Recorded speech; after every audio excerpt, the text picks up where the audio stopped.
واہ کیا بات اعلی حضرت کی کہیے، واہ کیا بات اعلی حضرت کی۔ الحمدللہ رب العالمین والصلاة والسلام علی سید المرسلین، اما بعد فاعوذ باللہ من الشیطان الرجیم، بسم اللہ الرحمن الرحیم، الصلاة والسلام علیک یا رسول اللہ وعلى آلك وأصحابك يا حبيب الله، الصلاة والسلام عليك يا نبي الله وعلى آلك وأصحابك يا نور الله۔ صحیح مسلم جلد 1 صفحہ 166۔ فرمان مصطفیٰ صلی اللہ تعالی علیہ وآلہ وسلم، جس نے مجھ پر ایک بار درود پاک پڑھا، اللہ تعالی اس پر 10 رحمتیں بھیجتا ہے۔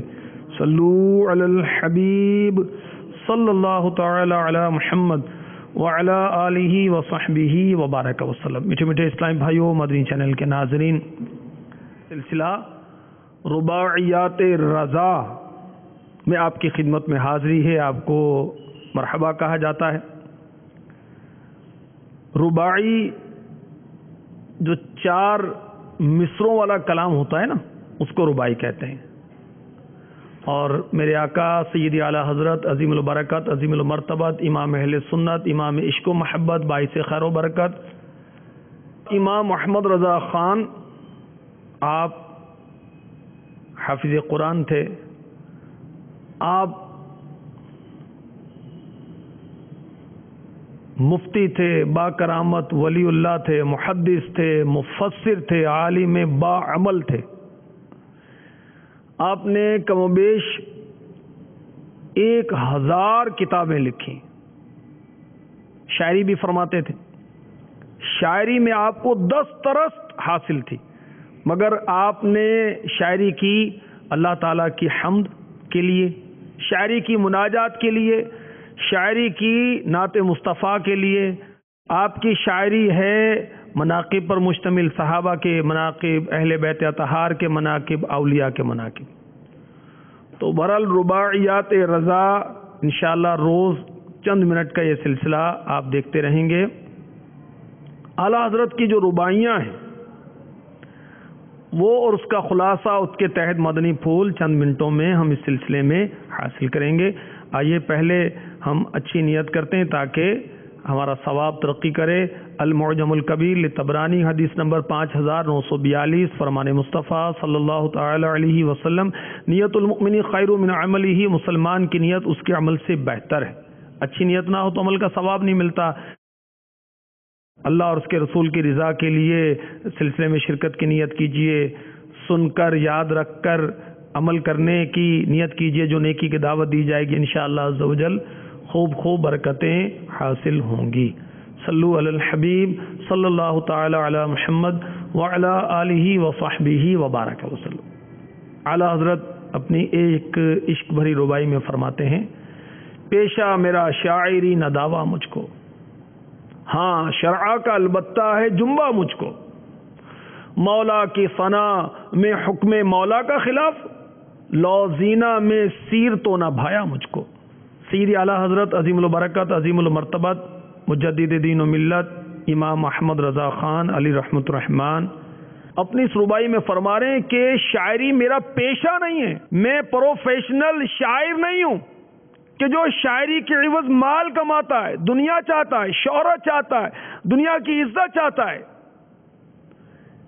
شاعری میرا پیشہ نہیں ہے، نہ میں دعویٰ کرتا ہوں کہ میں شاعر ہوں۔ ہاں شرع کا البتہ ہے جنبہ مجھ کو۔ جنبہ مینس لحاظ، حمایت، طرفداری، یعنی میری شاعری کس لیے ہے کہ شریعت کی طرفداری کی جائے۔ مولا کی ثنا میں حکم مولا کا خلاف، مولا کی ثنا کروں، اپنے آقا صلی اللہ علیہ وسلم کی تعریف کروں، ان کے نعتیں لکھوں، اور نعتیں لکھنے میں انہی کے حکم کا خلاف کروں، یہ تو وہی بات ہو گئی لوزینہ میں سیر تو نہ بھایا مجھ کو۔ لوزینہ کیا ہے؟ بادام کا حلوہ، وہ حلوہ جو بادام سے تیار کیا جاتا ہے، کتنا لذیذ ہے۔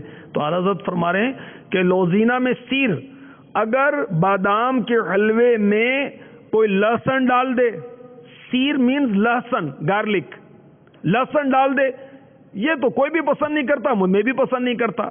سبحان اللہ. یعنی اعلی حضرت اپنی اس ربائی میں گویا فرما رہے ہیں کہ میں کوئی پروفیشنل پیشہ ور شاعر نہیں ہوں، نہ میں دعویٰ کرتا ہوں، میں تو شریعت کی حمایت اور طرفداری کرتے ہوئے اپنے آقا کی ثنا کرتا ہوں، اور آقا کی ثنا کرنے میں آقا کے احکامات کی خلاف ورزی بھی نہیں کرتا، مجھے گوارا نہیں ہے. اللہ اکبر. میٹھے میٹھے اسلام بھائیو، مدنی چینل کے ناظرین، شاعری کرنا کیسا ہے؟ بہار شریعت جلد 3 صفحہ 513 سے اس کا مطالعہ کر لیجئے. مختصر سا سلسلہ اس کا تحمل نہیں کر سکے گا. میں اس کا خلاصہ عرض کر دیتا ہوں کہ اچھے شعر اچھے ہیں، برے شعر برے ہیں. اگر شاعری اللہ تعالیٰ کی حمد پر مشتمل ہے تو مدینہ مدینہ، اگر شاعری نعت مصطفیٰ صلی اللہ علیہ وسلم پر مبنی ہے مدینہ مدینہ، بارگاہ رسالت میں فریاد کی جا رہی ہے، استغاثہ پیش کیا جا رہا ہے، بہت اچھا ہے. صحابہ کی منقبت، اہل بیت اطہار کی منقبت بیان ہو رہی ہے، اس پر مبنی اشعار ہیں. اولیاء کرام علیہم رضوان کی شان و عظمت کا بیان ہو رہا ہے، ان کی بارگاہوں میں استغاثہ پیش کیا جا رہا ہے. بہت اچھی شاعری ہے. اسی طرح وہ اشعار جو موت، آخرت، قبر، نصیحت کے مضامین پر مشتمل ہیں، یہ بھی مدینہ مدینہ، بہت اچھا ہے. اب وہ اشعار جو عشقیاں ہیں، فسقیاں ہیں، کفر پر مبنی ہیں، حرام کلمات ہیں، اور اس میں آخرت کا کوئی سلسلہ نہیں ہے، ثواب کا کوئی معاملہ نہیں ہے، تو پھر وہ ظاہر ہے کہ اشعار اچھے نہیں. ٹھیک ہے، اچھے اشعار اچھے ہیں، برے اشعار برے ہیں. سورہ شعراء قرآن پاک کی ایک سورت ہے، اس کی جو آخری 2 آیتیں ہیں اس میں شاعری کے تعلق سے لکھا ہے. اس کا ترجمہ و تفسیر آپ کنز الایمان جو کہ میرے سید اعلیٰ حضرت کا لکھا ہوا اور مکتبۃ المدینہ نے شائع کیا ہے، اور یہ خزائن العرفان ہے، اس میں آپ اس سے شاعری کے تعلق سے پڑھ لیجئے. بہرحال سید اعلیٰ حضرت آپ سراپا عاشق رسول تھے، اور آپ کا نعتیہ کلام ہدایت بخشش، تو یہ اس کی گواہ ہے کہ اعلیٰ حضرت کے قلم کی نوک سے نکلا ہوا ہر مصرع، ہر لفظ، ہر حرف میرے آقا صلی اللہ تعالی علیہ وسلم سے آپ کی محبت، آپ کی عقیدت کا گواہ ہے. اور آپ نے کوئی قصیدہ دنیاوی تاجدار کی خوشامد کے لیے نہیں لکھا، بلکہ بس اپنے آقا و مولا محمد رسول اللہ صلی اللہ تعالی علیہ وسلم اور جائز اور اچھے اشعار پر آپ نے شاعری کی. یہ کفریہ کلمات کے بارے میں سوال جواب، یہ ہمارے مکتبۃ المدینہ کی مطبوعہ ہے. اس میں سوالن جواباً بہت ساری باتیں 232 صفحہ نمبر پر لکھا ہے کہ نعتیہ شاعری کرنا کیسا ہے. امیر علیہ سنت نے جو جواب دیا سنیے. سنت صحابہ ہے. اعلیٰ حضرت نے سنت صحابہ ادا کی نعتیہ شاعری کر کے. یعنی بعض صحابہ مثلا حضرت سیدنا حسان بن ثابت رضی اللہ تعالی عنہ، حضرت سیدنا زید رضی اللہ تعالی عنہ وغیرہما نعتیہ اشعار لکھنا آپ سے ثابت ہے. تاہم یہ ذہن میں رہے کہ نعت شریف لکھنا نہایت مشکل فن ہے. اس کے لیے ماہر فن عالم دین ہونا چاہیے، ورنہ عالم نہ ہونے کی صورت میں ردیف، قافیہ، بحر یعنی شعر کا وزن وغیرہ کو نبھانے کے لیے خلاف شان الفاظ ترتیب پا جانے کا خدشہ رہتا ہے. عوام الناس کو شاعری کا شوق چرانا مناسب نہیں کہ نثر کے مقابلے میں نظم میں کفریات کے صدور کا زیادہ اندیشہ رہتا ہے. اگر شرعی اغلاظ سے کلام محفوظ رہ بھی گیا تو فضولیات سے بچنے کا ذہن بہت کم لوگوں کا ہوتا ہے. جی ہاں، آج کل جس طرح عام گفتگو میں فضول الفاظ کی بھرمار پائی جاتی ہے، اسی طرح بیان اور نعتیہ کلام میں بھی ہوتا ہے. اور بھی کچھ لکھا ہوا ہے، مگر آج کے جو مختصر وقت ہے اس کا اختتام ہو رہا ہے. اعلیٰ حضرت کی کیا شان ہے، سبحان اللہ. اللہ تعالیٰ آپ کے نعتیہ کلام ہدایت کے بخشش یعنی بخشش کے باغات کے صدقے میں ہمیں جنت کے باغات عطا فرما دے. امیر علیہ سنت نے اپنے کلام میں وسائل بخشش میں لکھا ہے، دعا کی ہے. آئیے میں بھی اس کو پڑھتا ہوں، ممکن ہے تو آپ بھی پڑھیں. یارم میرے عدائی کے بخشش بخشا تاری کو بلا پرسش خلد میں کہتا کہتا جائے گا.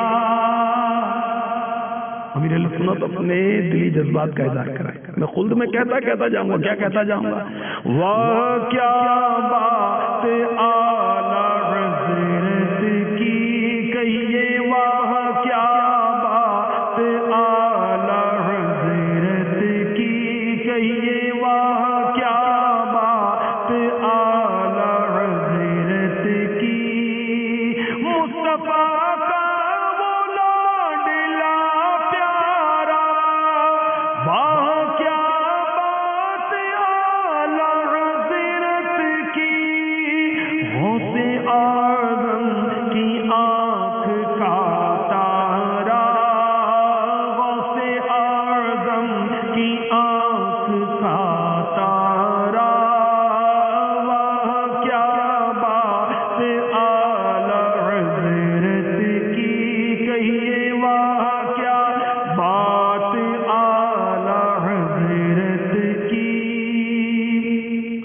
صلو علی الحبیب صلی اللہ تعالی علی محمد.